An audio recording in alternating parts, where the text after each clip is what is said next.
बासंद कही मृतदेह को सत्कार करने को आसिलेनी गाँ लोक 9 घंटा धरी घरे पड़ी रहा शव।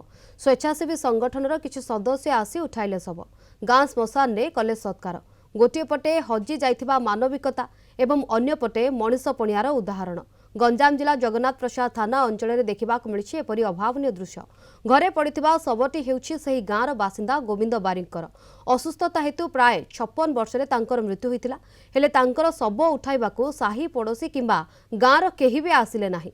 गोविंदकर एकमात्र झियो गत 11 वर्ष पूर्वरु अन्य जातिरे जड़े पुओ को भल पाई विवाह करथिले।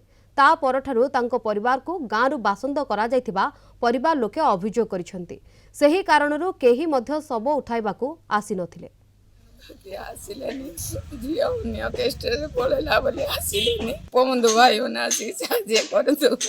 गोपबंधु ट्रस्ट को फोन कर जनइलु से आसी मृत्यु शव को पड़ियार व्यवस्था कर साई पड़िशा की ग्रामवासी किए भी सहयोग करना प्रतिश्रुति देइथिलु जेहेतु आमर पिला माने भाई माने किए कोठिले आमे घंटा 2 घंटा भितर आपनकर ग्राम रे पहुंची संस्कार करबी। लोकटे चाली गला परे जदि मु तार शव सत्कार में पाखे न ठियाली सामाजिक बासंद आଳରେ मु ताको अवहेला कली ताले मते मनीष बोली कुआ हबो ना। सामाजिक बासंद हेइताउ मोर शत्रु हेइताउ मोर जहा भी हेइताउ मोर क्षति करताउ किंतु चाली गला परे से मोर सब किछि तेणु ता सत्कार काम करवा हूँ मोर चरम परम कर्तव्य।